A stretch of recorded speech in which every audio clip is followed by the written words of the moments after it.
1 Samuel 1 அதிகாரம் 10 வசனம் வாசிங்க. 1 சாமுவேல் 1 அதிகாரம் 10 வசனம்.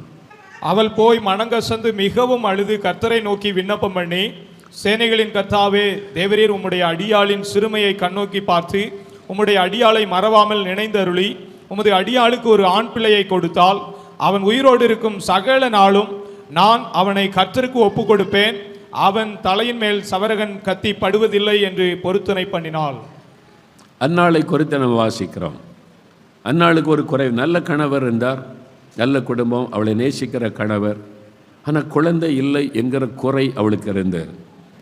கணவனுடைய ஆறுதல் அவளுக்கு இருந்தாலும் மற்றவர்கள் பேசுகிற வார்த்தைகள் அவருடைய உள்ளத்தை அதிகமாய் துக்கப்படுத்தினர், காயப்படுத்தினர். அவமானப்படுத்தப்பட்டாள், நிந்திக்கப்பட்டாள், பரிகாசம் பண்ணப்பட்டாள். அவள் எல்லாருக்கும் ஒரு பரிகாசமாய் காணப்பட்டாள். அதனால் அழுது கொண்டே இருப்பாள். ஏன் என் வாழ்க்கை இப்படி, ஏன் இந்த நிந்தை அவமானம் நெருக்கத்துக்கு மத்தியில் நான் இருக்கிறேன் என்பதாக அழுது கொண்டே இருப்பாள். சாப்பிடாமல் அழுது கொண்டே இருப்பாளாம். அவளுக்குள்ள ஒரு துக்கம், இந்த அவமான நிந்தையினால் உண்டான துக்கம், குறைவினால் உண்டான துக்கம். கணவன் எவ்வளோ ஆறுதல் சொன்னாலும் ஆறுதல் அடையவில்லை. ஒரு நாள் யோசித்தால், எவ்வளோ நாள் நான் இப்படியே இருப்பது, என் பிரச்சனைக்கு ஒரு முடிவு வரணும், என் துக்கத்திற்கு ஒரு முடிவு வரணும், நான் தேவ சமூகத்துக்கு போகிறேன். அவள் எழுந்து தேவனுடைய ஆலயத்திற்கு வந்தாள். சீலோவிலே கர்த்தருடைய அந்த கூடாரம் இருந்தது, அங்கே போனாள். தேவ சமூகத்தில் இப்போ முழங்கால் படியிட்டு கண்ணீர் விட்டு அழுதாள். அவளுடைய ஜபத்தை தான் அங்கே பார்க்கிறோம். அழுது அவள் ஜபம் பண்ணுகிறாள். எந்த அளவுக்கு அவளுடைய உள்ளம் காயப்பட்டிருக்கிறது என்பதை அவளுடைய கண்ணீரின் ஜபத்திலே பார்க்க முடிகிறது. நான் மனக்லேசம் உள்ள ஸ்திரீ, ஏலிகிட்ட சொல்லுங்க, நான் மனக்லேசம் உள்ள ஸ்திரீ, நான் பாதிக்கப்பட்டவள், என் உள்ளம் பாதிக்கப்பட்டிருக்கிறது, நிந்தை அவமானம் நெருக்கத்துக்கு மத்தியில் பாதிக்கப்பட்ட உள்ளத்தோடு வந்திருக்கிறேன். ஆகவே நான் இயேசுவினுடைய கர்த்தரிடத்தில் என் இருதயத்தை நான் ஊற்றிவிட்டேன் என்று சொல்லுகிறாள். தேவனுடைய சமூகத்தில் தன் இருதயத்தை ஊற்றி அவள் ஜெபம் பண்ணினாள். ஆண்டவர் பாருங்க, அந்த கண்ணீரை கண்டார். ஒரு பெண் அழுகிறாள், என் சமூகத்தில் கண்ணீர் வடிக்கிறாள். ஆண்டவர் அந்த கண்ணீரை கண்டார். அவளுக்கு ஒரு வார்த்தை சொல்லப்படுகிறது. ஏலி சொல்லி அனுப்புகிறார், நீ சமாதானத்தோட போ, இஸ்ரவேலின் தேவனிடத்தில் வேண்டிக் கொண்டபடியே உனக்கு அவர் செய்வார். நீ ஆண்டோடைய சமூகத்தில் வந்துட்டல்ல, அவருடைய சமூகத்தில் கண்ணீர் விட்டு வேண்டுதல் செய்தல்ல, இனி சமாதானத்தோட போ. இன்றையிலிருந்து உனக்கு ஒரு மாற்றம், உன் துக்கம் முடிவடைகிறது, நீ மகிழ்ச்சியோடு போ, நீ வேண்டிக் கொண்டதை அவர் அருளி செய்வார். அதன் பிறகு அந்நாள் துக்கமுகமாக இருக்கவில்லை. என்றைக்கு தேவனுடைய ஆலயத்தில் அவருடைய பிரசன்னத்தில் அழுது அவள் ஜெபித்தாளோ அவ்வளவுதான். ஆண்டவர் அற்புதமான அவளுடைய கண்ணீரை ஆண்டவர் துடைத்தார். எங்கள் ஊர் நாலுமாவடியில் நான் ஊழி ஆரம்ப காலத்தில் எங்கள் சர்ச்சுக்கு பக்கத்தில் ஒரு வீடு. அந்த அண்ணன் எனக்கு நல்ல பழக்கம். ஒரு நாள் அவங்க வீட்டுக்கு போயிருந்தேன். அவனுடைய தாயார், வயதான தாயார், அவங்க ஐயா, என் வாழ்க்கையில் நடந்த ஒரு காரியத்தை உங்கள்கிட்ட சொல்லணும்னாங்க. என்னம்மா அப்படின்னு கேட்டேன். அவங்களுக்கு திடீரென்று இந்த வலது கை செயலற்று போய்விட்டதாம். இந்த வலது கை செயலற்று போய்விட்டது, அப்படியே மரித்து போன மாதிரி ஆகிவிட்டார். ஆஸ்பத்திரிக்கு கூப்பிட்டு போனாங்க, டாக்டர் செக் பண்ணாங்க, கொஞ்ச நாள் ட்ரீட்மெண்ட் கொடுத்தாங்க. அவங்க சொல்லிட்டாங்க, உங்களுடைய கை மரித்து விட்டது, இந்த கை இப்போ செயல்படாது, அந்த கை இனிமேல் அவ்வளோதான், மரித்து விட்டது, ஒன்றும் செய்ய முடியாது, உங்களுக்கு அடுத்த கை நல்லா இருக்குதுல்ல, சந்தோஷப்படுங்க அப்படின்னு டாக்டர்ஸ் ஆறுதல் சொன்னார்கள். இவங்க டாக்டர்ஸை காலை பிடிச்சி அழுதாங்களாம். ஐயா, வலது கை பயன்படுத்தாட்டா எப்படி நான் வாழ்கிறது, எப்படி பணத்தை பற்றி, என் வீடு இருக்குது, சொத்து இருக்குது, விற்று பணம் கொண்டு வர்றேன், எப்படியாவது எனக்கு சுகம் கொடுத்துருங்க, காப்பாற்றுங்க. நீ டாக்டர் சொன்னாங்களா, அம்மா உங்களுக்கு உதவி செய்தானே நாங்கள் இருக்கிறோம், இது ஒன்றும் செய்ய முடியாது, அடுத்த கை நல்லா இருக்குதில்ல, அதுக்காக ஆண்டவரை ஸ்தோத்திரம் பண்ணுங்கன்னு சொல்லி ஆறுதல் படுத்தி அனுப்பிட்டாங்களாம். இவங்க வெளியே வரமாட்டாங்க, சர்ச்சுக்கு வரமாட்டாங்க. அவங்க வீட்டிலேருந்து 5 நிமிஷத்துக்குள்ளே சர்ச்சுக்கு வந்துடலாம். சர்ச்சுக்கு வரமாட்டாங்க, ஆராதனைக்கு வரமாட்டாங்க, எந்த ஜெபத்துக்கும் வரமாட்டாங்க, வீட்டுக்குள்ளேயே அழுதுகிட்டே இருப்பாங்க. இப்படி கை பயன்படுத்த முடியலையே, அப்படி தொங்கிக்கிட்டே இருக்கும். எப்படி எல்லாம் அவமானம், நிந்த, இவன் என்ன பாவம் செய்தாலோ கை போச்சுன்னு எல்லோரும் பேசுவாங்க, மற்றவங்க பரிகாசம் பண்ணுவாங்க. எப்படி எல்லாருக்கும் மத்தியில் போய் கை இல்லாமல் போய் நான் நிற்கிறது, அந்த பாதிப்பு அவளுக்குள்ளே வீட்டுக்குள்ளே உட்காந்து அழுதுகிட்டே இருப்பாங்களாம். அவங்க எவ்வளோ சொல்லி பார்த்தாங்க, சர்ச்சுக்கு வாங்க, காலை ஜபம் மாலை ஜபம்லாம் இருக்க, எதுக்கு அவங்க வரல, வீட்டுக்குள்ளே அழுதுகிட்டு இருப்பாங்க. ஒரு நாள் யோசித்தாங்க, இப்படியே நம்ம வீட்டுக்குள்ளே அழுதுகிட்டு இருந்து என்ன நடக்க போகுது, சாகு வரைக்கும் இப்படியே இருக்கிறதா, நான் ஆண்டு விட்ட போகிறேன். அப்போ என்ன பண்ணுவாங்க, ராத்திரி 9 மணிக்கு ஒரு மணி அடிப்பாங்க. இப்போவும் எங்கள் கிராமங்களில் மிஷினரிகள் அந்த காலத்தில் குடும்ப ஜபத்துக்காக அந்த மாதிரி சிஸ்டம் வச்சுருந்தாங்க. 9 மணி அடித்தா ஊருக்கே கேட்கும். வேறு கோயிலில் மணி அடிச்சுட்டாங்க, ராத்திரி 9 ஆயிட்டு அப்படின்னு சொல்லுவாங்க. நான் சின்ன பையனாக இருக்கும்போதே அதான் நான் உணர்ந்துருக்கிறேன், ஊருக்கே தெரியும். அதுக்கு பிறகு ஆலயத்தை மூடிடுவாங்க, கோயில் குட்டியார் சர்ச்சை மூடிடுவார். ஊரே அடங்கி 9 மணிக்கு மேலே ஆள் பார்க்க முடியாது. 9 மணிக்கு அப்புறம் வெளியில் ஆள் நடமாட்டமே இருக்கார். அந்த மாதிரி யாருமே இல்லாமல் ஊரே அடங்கின பிறகு இந்த தாயார் வீட்டை விட்டு வெளியே வருவாங்களாம். அவங்க வந்து ஆலயத்துக்கு போவாங்களாம். யாருமே இருக்க மாட்டாங்கல்ல, கதவு மூடி இருக்கும், யாருமே ஆள் நடமாட்டமே இருக்காது. அப்போ இவங்க போய் அந்த ஆலயத்து படியில் முழங்கால் போடுவாங்களாம். ஆலயத்துக்கு வெளியில் அந்த படியில் முழங்கால் போட்டு அவங்க சொன்னாங்க, ஐயா ஒரு கையை இப்படி வைத்துக்கொண்டு நான் அழுவேன், ஆண்டவர்கிட்ட கண்ணீர் வடிப்பேன், ஆண்டவரே 2 கரம் கூப்பி நான் என்றைக்கு உம்மை தொழுது கொள்ள போகிறேன். அப்படி தான் ஆடுவாங்களா, 2 கரம் கூப்பி என்றைக்கு உம்மை தொழுது கொள்ள போகிறேன், ஒரு கையோடு வந்திருக்கிறேன், என்னால் யாரையும் பார்க்க முடியல, யாரையும் பேச முடியல, யார்கிட்டையும் வெளியில் வர எனக்கு வெக்கமாக இருக்குது, என் கை இப்படி ஆயிட்டே, எனக்கு ஒரு அற்புதம் செய்யுங்கன்னு அழுவாங்களாம். வெகு நேரம் அழுதுட்டு வீட்டுக்கு போவாங்க. இப்படி 1 நாள் 2 நாள் அல்ல, பல நாட்கள் தொடர்ந்து அந்த ஆலயத்தின் படியில் போய் முழங்கால் படியிட்டு அழுது ஜெபிப்பாங்களாம். அவருடைய கண்ணீர் அந்த ஆலயத்தின் படிகளிலே விழும். அதன் பிறகு வீட்டுக்கு வருவாங்க. தேவனை கவனித்து கொண்டே இருந்தார். இஸ்ரவேலை காக்கிற தேவன் தூங்குவதும் இல்லை, உறங்குவதும் இல்லை. அவர் அந்த கண்ணீரின் ஜெபத்தை பார்த்து கொண்டே இருந்தார். ஒரு நாள் வந்தார். அவங்க அழுது ஜெபித்து கொண்டிருக்கும் போது இயேசு இறங்கினார். ஆண்டவர் இறங்கி வந்தார். உன் கண்ணீரை கண்டேன், உன் விண்ணப்பத்தை கேட்டேன், நான் உன்னை குணமாக்குகிறேன் என்று குணமாக்கினார். அவங்க சொன்னாங்க, ஐயா என் கையை பாருங்க, அவனுடைய கண்ணில் ஆனந்த கண்ணீர், ஐயா என் கையை பாருங்க, நல்ல சோமாயிட்டம் பாருங்க, இயேசு எனக்கு சோம் கொடுத்துட்டார் பாருங்க. அந்த தாயார் என்கிட்ட அந்த கையை காமிச்சு கண்ணீர், ஆனந்த கண்ணீர் வடித்தார்கள். எப்படி சுகமாச்சு? நான் தேவாலயத்தின் படிகளிலே போய் என் கண்ணீரை சிந்தினேன். அவர் என் கண்ணீரை கண்டார்.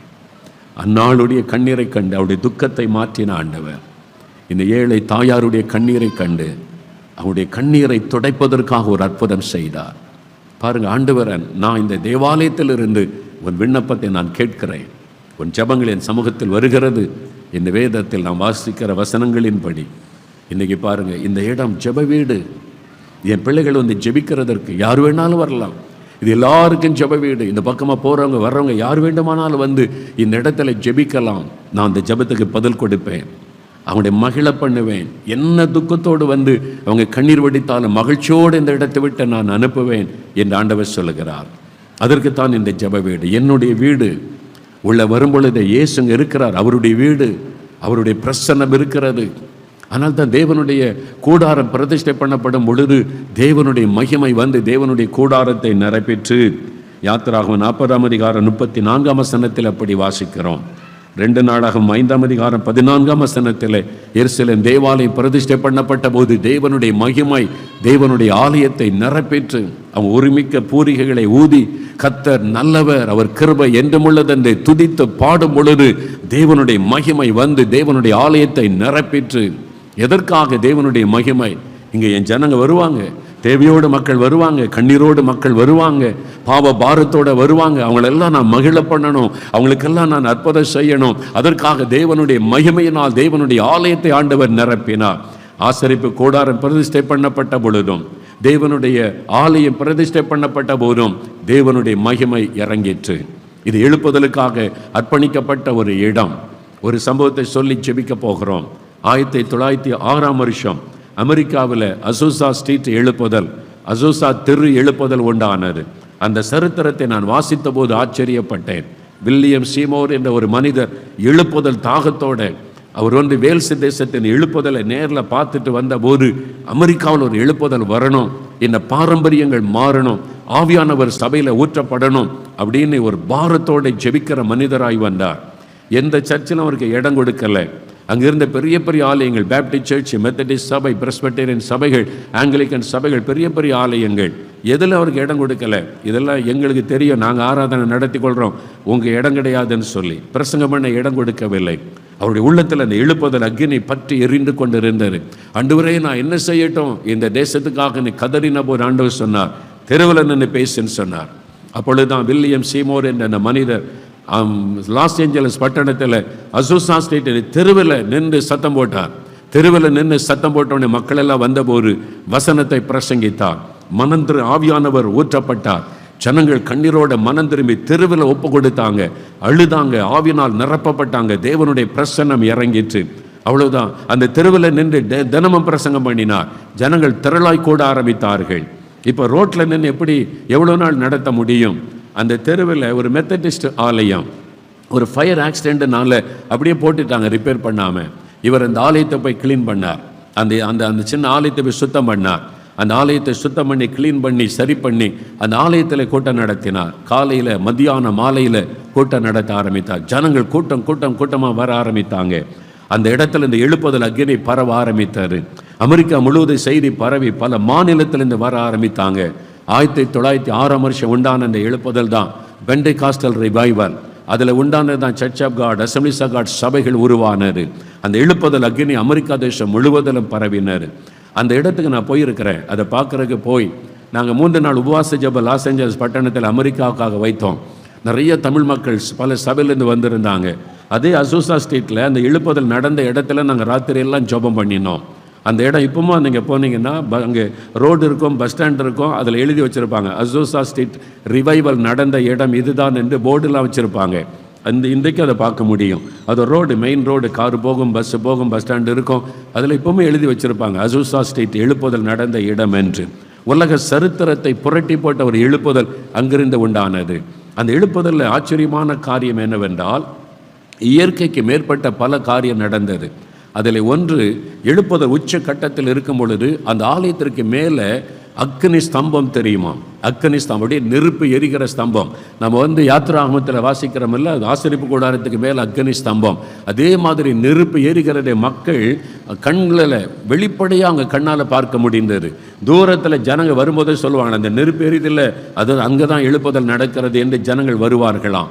இயற்கைக்கு மேற்பட்ட விதத்தில் தேவன் அப்படி காட்சிகளை காண்பித்து ஒரு எழுப்புதலை பரவை செய்தார். அடுத்தது நம்ம ஆலயத்துக்கு உள்ளே வந்தால் மேகமாய் நிறைந்திருக்குமா? வானத்தில் போகிற மேகத்தை பிடிச்சி இந்த ஆலயத்தை நிரப்பின எப்படி இருக்கும்? உள்ளே பார்த்தா ஜனங்களுக்கு எல்லாம் மேகமாய் நிறைந்திருக்குமா? அது தேவனுடைய மகிமை. அந்த மேகம் எப்பொழுதும் இந்த ஆலயத்தில் நிறைந்திருக்குமா?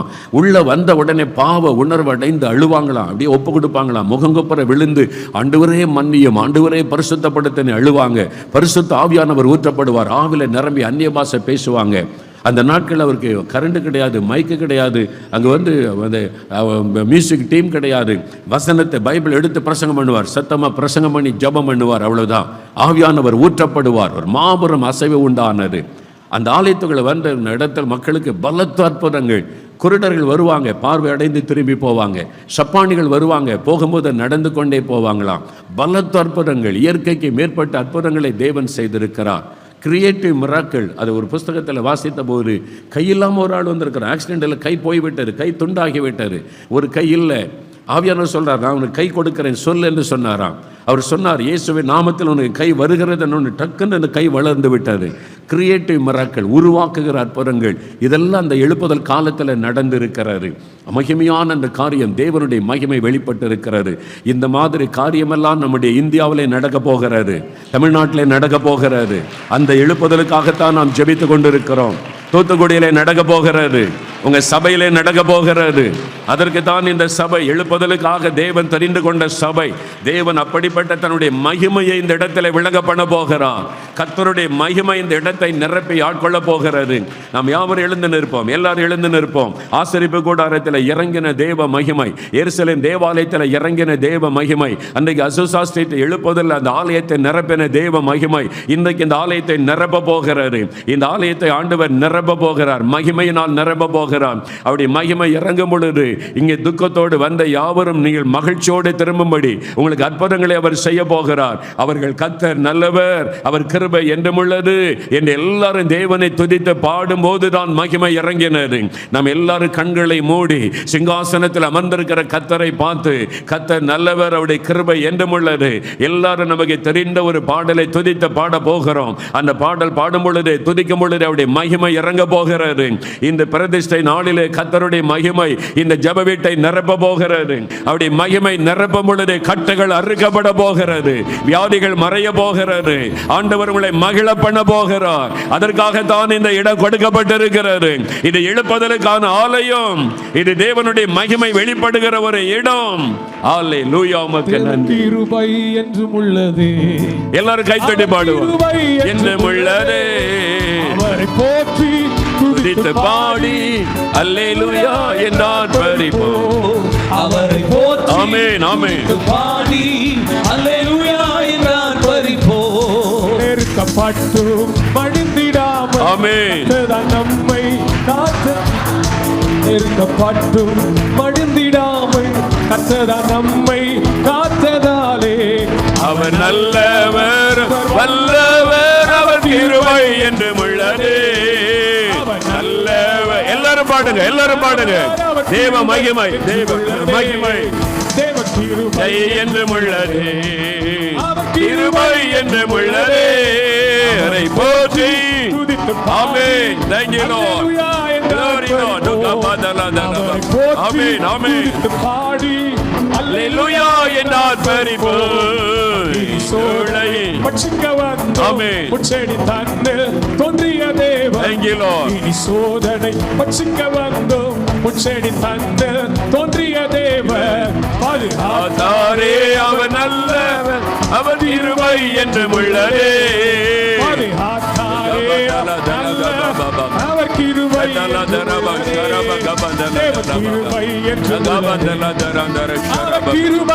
Thank you my Lord, thank you my Lord, thank you my Lord.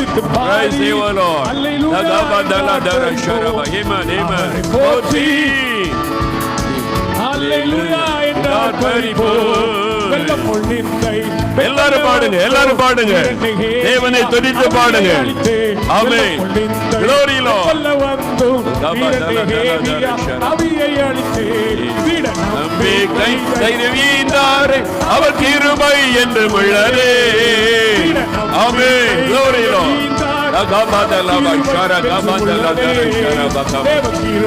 என்று உள்ளதே, கிருபை என்று உள்ளதே. ஆமென். மகிமை, மகிமை, மகிமை, மகிமை. தேவ மகிமை, தேவ மகிமை, தேவ மகிமை நிரப்பட்டும், நிரப்பட்டும். தேவ மகிமை, தேவ மகிமை நிரப்பிக் கொண்டிருக்கிறது. தேவ மகிமை நிரப்பிக் கொண்டிருக்கிறது. Yes Lord. நித்திய தேவனம் சத்தியம் வருந்தார் இருப்பதாலே அவர் நல்லவர், அவர் வல்லவர், அவர் கிருபை என்று உள்ளதே. ஆமென். கிருபை என்று உள்ளதே. கிருபை Thank you wonderful Jesus. அவர் கிருபை அவரை போற்றி Thank you my Lord. Praise you my Lord. Glorify thee my Lord. Wonderful Jesus. Glorious Jesus. Amen, amen, amen. Hallelujah, hallelujah, hallelujah, hallelujah. தேவனுடைய மகிமை நம்மை நிரப்பிக் கொண்டே இருக்கிறது. துதிக்க துதிக்க துதிக்க தேவனுடைய மகிமை நிரப்பிக் கொண்டே இருக்கிறது. கர்த்தருடைய மகிமை இந்த ஆலயத்தை நிரப்பிக் கொண்டிருக்கிறது. கர்த்தருடைய வல்லமை இந்த ஆலயத்தை நிரப்பிக் கொண்டிருக்கிறது. தேவ பிரசன்னம் நிரப்பிக் கொண்டிருக்கிறது. இதோ வானம் திறக்கப்பட்டிருக்கிறது. தேவதூதர்கள் ஏறுகிற இறங்குகிற இடமாக இதை வானத்தின் வாசலாக தேவன் அபிஷேகம் பண்ணி கொண்டிருக்கிறார். வானம் திறக்கப்பட்டிருக்கிறது. தேவதூதர்கள் ஏறுகிற இறங்குகிற காட்சிகளை சிலர் பார்க்கிறீர்கள். காரணம் இது வானத்தின் வாசல். இது ஒரு வானத்தின் வாசல். இது ஒரு தேவனுடைய வீடு. இது எழுப்புதலுக்காக தேவன் தெரிந்து கொண்ட அவருடைய மகிமையை வெளிப்படுத்துகிற இடம். இது அவருடைய மகிமை இந்த இடத்தை நிரப்பிக் கொண்டே இருக்கிறது. வல்லமை இறங்கிக் கொண்டே இருக்கிறது. தேவ மகிமை இறங்க இறங்க இறங்க உங்களுடைய பாத்திரம் நிரம்பி வழிகிறது. முழு இருதயத்தோடு அவரை துதிங்க துதிங்க துதிங்க. வாய் திறந்து ஆண்டவருக்கு ஸ்தோத்திர பலிகளை ஏறெடுக்க ஏறெடுக்க அவருடைய மகிமை உங்களை நிரப்பிக் கொண்டிருக்கிறது. ஆண்டவருடைய வல்லமை பலமாய் வெளிப்பட்டு கொண்டிருக்கிறது.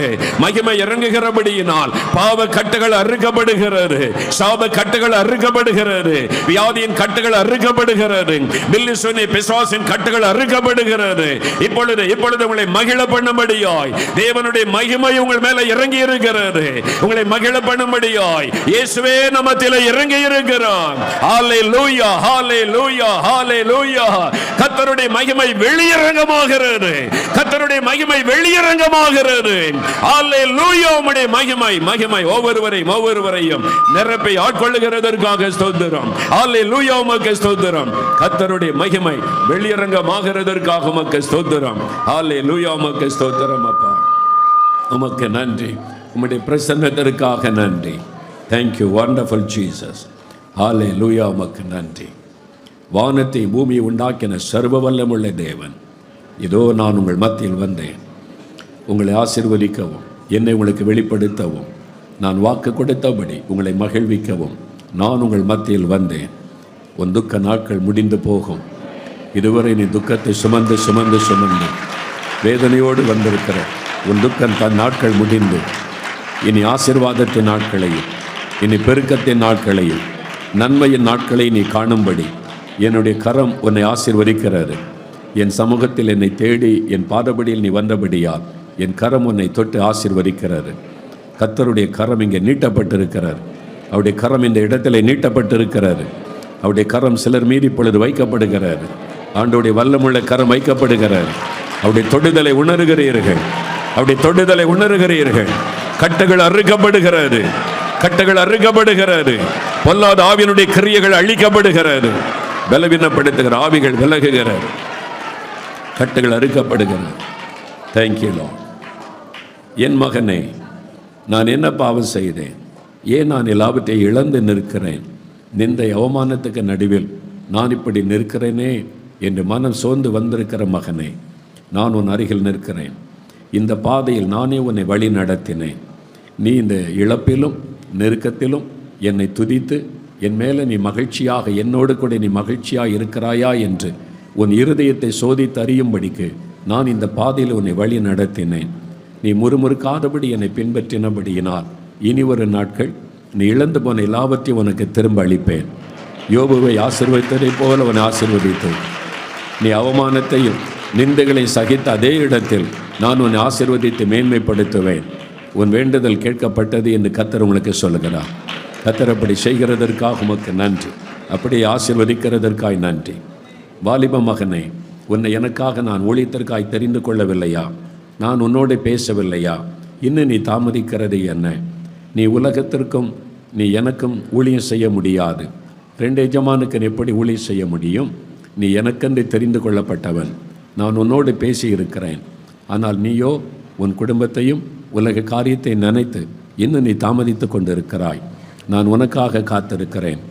நான் உன்னை கையில் எடுத்து என்னுடைய பாத்திரமாக பயன்படுத்தி என் வல்லமையை விளங்க பண்ணும்படி உன்னை கூர்மையான பற்களுள்ள எந்திரமாய் பயன்படுத்த ஆயத்தமாயிருக்கிறேன். இன்னும் எவ்வளவு நாள் நீ தாமதிப்பாய்? உன்னை என் கரத்தில் ஒப்புக்கொடு. நான் உன்னை பயன்படுத்த ஆசையாயிருக்கிறேன். நீ தாமதிக்க என் உள்ளம் உன்னை குறித்து துக்கம் அடைகிறது. இன்னும் எவ்வளவு நாள் நான் காத்திருப்பது? நீ வா, உன்னை முழுமையாக எனக்கு ஒப்பு கொடுத்து வா. நான் உன்னை ஆசீர்வதித்து பயன்படுத்துவேன்.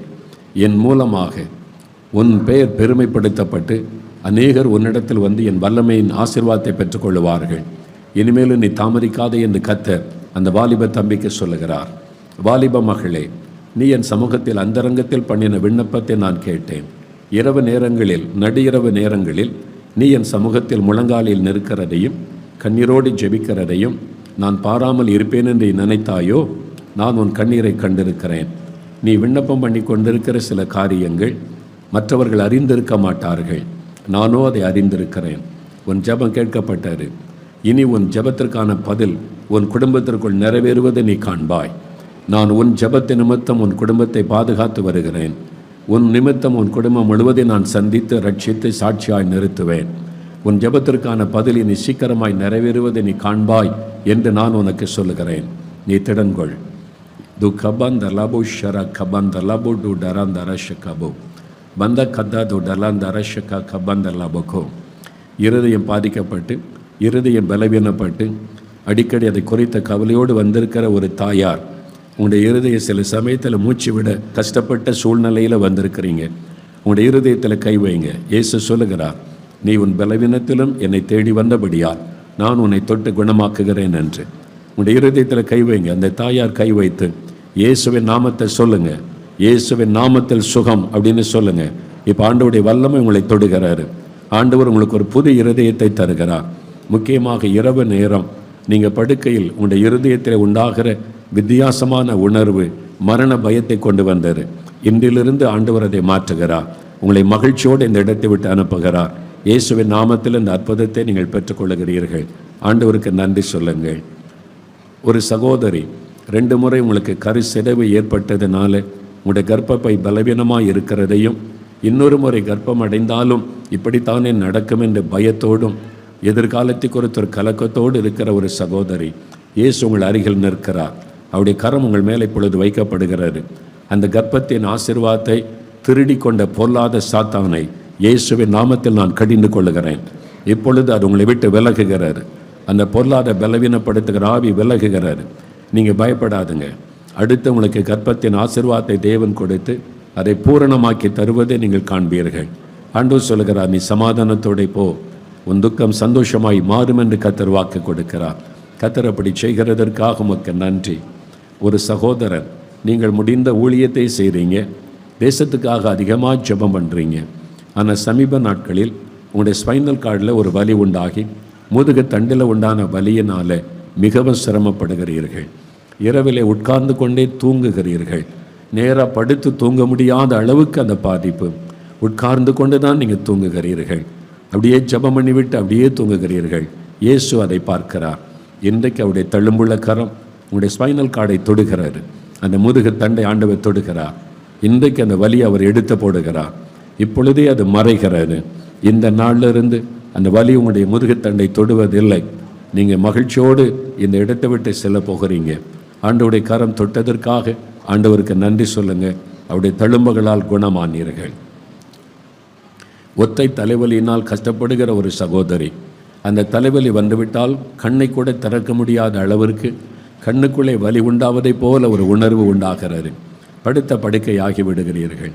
பல மணி நேரம் உங்களால் எதையுமே செய்ய முடிவது இல்லை.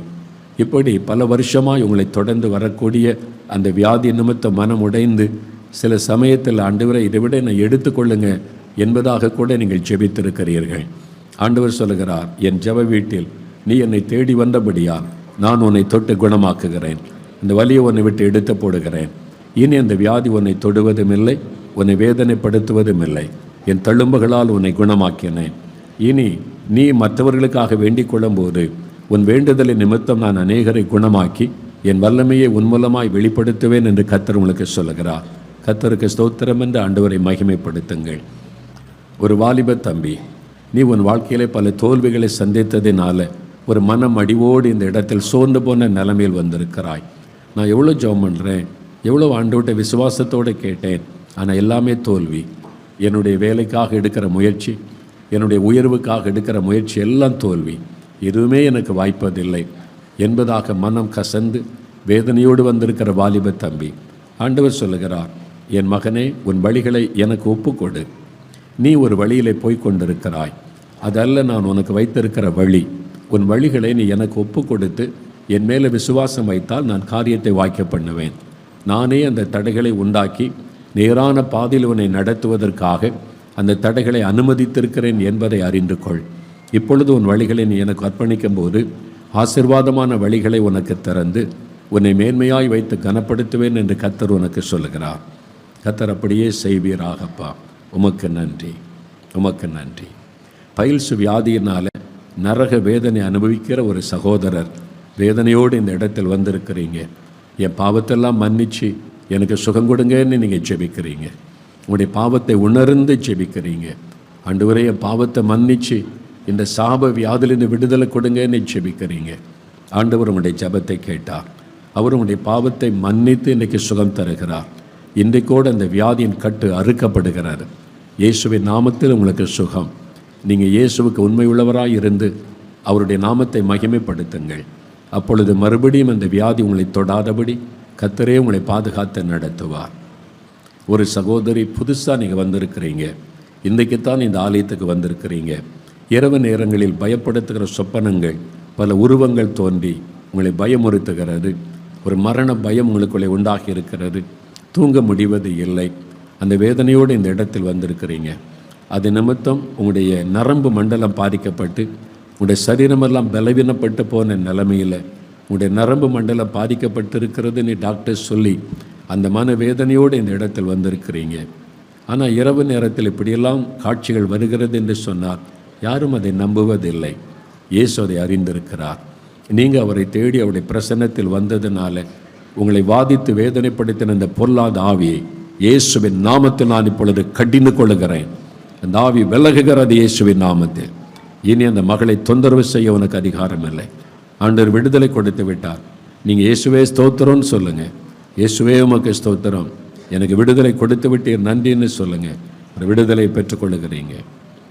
கண் பாதிக்கப்பட்டு கண்ணில் ஸ்பெக்ஸ் அணிந்தும் கூட கண்ணில் இருக்கிற பிரச்சனை மாறவில்லை, கண் பார்வை தெளிவடையவில்லை, என் கண்ணில் உண்டான அந்த பாதிப்பு வலி மறையவில்லை.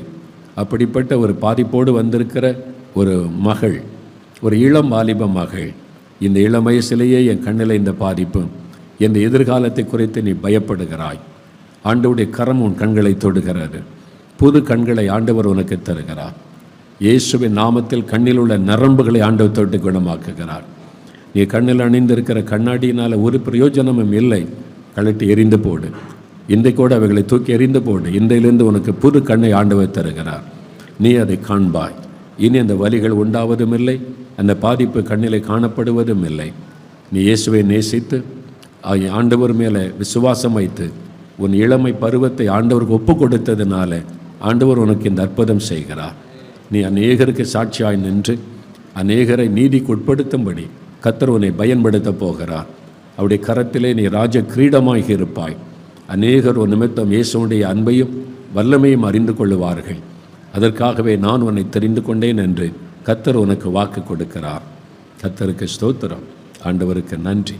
கர்த்தருக்கு ஸ்தோத்திரம். அப்பா நன்றி.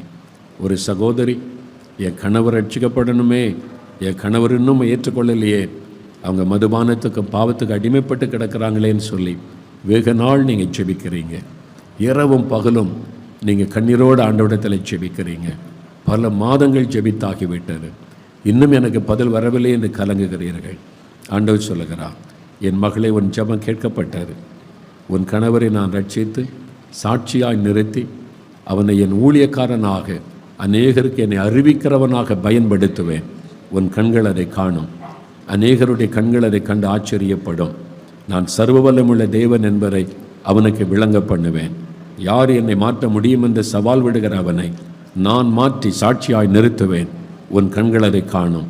உன் ஜெபத்தின் நிமித்தம் நான் அவனுக்கு இரக்கம் செய்தேன் என்று கர்த்தர் உங்களுக்கு வாக்கு கொடுக்கிறார். ஆண்டவருக்கு நன்றி சொல்லுங்கள். கர்த்தருக்கு ஸ்தோத்திரம். ஆண்டவருக்கு நன்றி. அநேகருடைய கண்ணீர் துடைக்கப்படுகிறார். அநேகருடைய வேதனைகள் மாற்றப்படுகிறார். அநேகருடைய துக்கங்கள் மாற்றப்படுகிறார். இயேசு வந்து இந்த இடத்தில் நிற்கிறார். அவருடைய கண்கள் ஒவ்வொருவரை ஊடுருவி பார்க்கிறார். இன்றையிலிருந்து உங்களுக்கு ஆசீர்வாதம். ஆண்டவருடைய துக்கத்தை சந்தோஷமாய் மாற்றி கொண்டிருக்கிறார். உங்களை மகிழ பண்ணி கொண்டிருக்கிறார். ஆண்டவரை துதிக்க துதிக்க உங்களுடைய உள்ளத்தில் மகிழ்ச்சி பொங்குகிறாரு. உங்களை துக்கப்படுத்தின காரியம் எல்லாம் மாறுகிறாரு. அற்புதங்கள் நடைபெறுகிறாரு. நீங்கள் அதிசயங்களை காண போகிறீர்கள். இப்போ மகிழ்ந்து களி கூறுங்க, சந்தோஷப்படுங்க, சந்தோஷப்படுங்க. ஆண்டவர் உங்களுடைய துக்கத்திற்கு முடிவை உண்டாக்குகிறார். உங்களை மகிழ பண்ணி கொண்டிருக்கிறார்.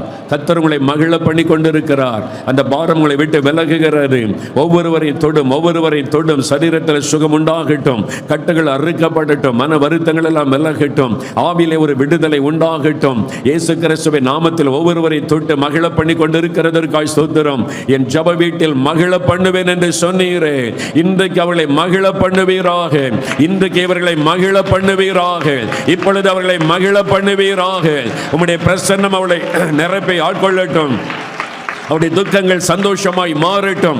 மகிழ பண்ணுகிற தேவனுக்கு ஸ்தோத்திரம். மகிழ பண்ணுகிற தேவனுக்கு ஸ்தோத்திரம். கட்டுகள் அறுக்கப்படுகிறது. ஆண்டவரே, என்னை மகிழ பண்ணினதற்காய் ஸ்தோத்திரம் சொல்லுங்க. என் துக்கத்தை மாற்றி விட்டீர். என் பாரத்தை எடுத்து போட்டு விட்டீர். அநேகர் உங்களுடைய இருதயத்துக்குள்ள அந்த மகிழ்ச்சியை உணர்கிறீர்கள். ஆண்டவரை துதிங்க, ஆண்டவரை துதிங்க. ஆண்டவருக்கு நன்றி சொல்லுங்க. என்னை மகிழ பண்ணி விட்டீர். என் துக்கத்தை மாற்றி விட்டீர். உங்களுடைய உள்ள மகிழ்ச்சியினால் பொங்குகிறாரு. உங்களுடைய உள்ளத்துக்களை இனம் புரியாத சந்தோஷம் அநேகருடைய உள்ளத்தில் நான் அதை நாவிலை பார்க்கிறேன். வாலிப தம்பி, உனக்குள்ள இந்த சந்தோஷம் வருகிறாரு. அந்த பாரம் விலகி விட்டாரு. ஆண்டவர் உன்னை மன்னித்து விட்டார். ஆண்டவருடைய ரத்தம் உன்னை கழுவி விட்டாரு. உனக்கு விடுதலையின் நாள் இது. இது உங்களுடைய சுகத்தின் நாள் இது. நீங்கள் ஆசீர்வாதத்தை பெற்றுக்கொள்கிற நாள் இது. அப்படியே ஸ்தோத்திரம் பண்ணுங்க மகிழ்ச்சியோடு. ஆண்டவரே, என்னை மகிழ பண்ணினதற்காய் ஸ்தோத்திரம். என் பாரத்தை எடுத்து விட்டதற்காய் ஸ்தோத்திரம். எனக்கு அற்புதம் செய்து விட்டதற்காய் ஸ்தோத்திரம். என்னை மகிழ பண்ணின தேவனுக்கு ஸ்தோத்திரம், ஸ்தோத்திரம். அப்படியே ஆண்டவரை துதிங்க, ஆண்டவரை துதிங்க. நல்லா துதிக்க துதிக்க அவருடைய பிரசன்னம் இன்னும் உங்களை நிரப்புகிறது. உங்களுடைய உள்ளம், உங்களுடைய பாத்திரம் நிரம்பி வழிகிறது. அல்லேலூயா. உமக்கு நன்றி, உமக்கு ஸ்தோத்திரம். ஆண்டவரே, உமக்கு நன்றி. ஆண்டவரே, உமக்கு நன்றி. இதை டிவியில் பார்த்து கொண்டிருக்கிற பிள்ளைகள் எந்த இடத்தில் இருந்தாலும் அவர்களையும் கர்த்தர் மகிழ பண்ணுவீராக. அவர்களையும் கர்த்தர் மகிழ பண்ணுவீராக. அவருடைய துக்கங்களும் இயேசுவின் நாமத்தில் மாறுவதாக. அவருடைய வீடுகளுக்குள்ளே உம்முடைய பிரசன்னம் இறங்குவதாக. வியாதியின் கட்டுகள் அறுக்கப்படுவதாக. பொல்லாத ஆவியின் சாவின் கிரியைகள் விலகுவதாக, ஒரு விடுதலை உண்டாவதாக. மகிழ பண்ணின தேவனுக்கு ஸ்தோத்திரம். தகப்பனே, நீர் வாக்கு கொடுத்தபடி என் ஜெப வீட்டில் அவர்களை மகிழ பண்ணுவேன் என்று நீர் வாக்கு கொடுத்தபடி உம்முடைய பிள்ளைகளை மகிழ பண்ணினதற்காக உமக்கு ஸ்தோத்திரம். அவருடைய துக்கங்களை எடுத்து போட்டதற்காக ஸ்தோத்திரம். இன்றைக்கு ஆவிக்குரிய வாழ்க்கையில அநேகருக்கு விடுதலை கொடுத்த மகிழ பண்ணினதற்காய் ஸ்தோத்திரம். சரீரத்தில் அநேகருக்கு விடுதலை கொடுத்த மகிழ பண்ணினதற்காய் ஸ்தோத்திரம். அவருடைய கண்ணீரை துடைத்து மகிழ பண்ணினதற்காக உமக்கு ஸ்தோத்திரம். எல்லா மகிமை உமக்கு செலுத்துகிறோம். எழுப்புதலுக்காக தெரிந்து கொண்ட அந்த ஸ்தலத்தில் கர்த்தருடைய மகிமை இறங்கினதற்காய் ஸ்தோத்திரம். இங்கே நீர் வாசம் பண்ணுகிறதற்காக உமக்கு ஸ்தோத்திரம். இரவும் பகலும் இந்த இடம் ஜெப வீடாய் இருக்கட்டும். எப்பொழுதும் ஜெப சத்தம் இங்கிருந்து எழும்பட்டும், துதியின் சத்தம் எழும்பட்டும். ஆவியானவர் அதற்கு உம்முடைய பிள்ளைகளை பயன்படுத்தும். நான் பிரயோஜனமான ஊழியக்காரன், கடமையை மாத்திரம் செய்திருக்கிறேன். எல்லா மகிமையும் இயேசு ராஜாவிற்கு மாத்திரம் உண்டாகட்டும். இயேசு கிறிஸ்துவின் நாமத்தில் ஜெபிக்கிறோம் பிதாவே.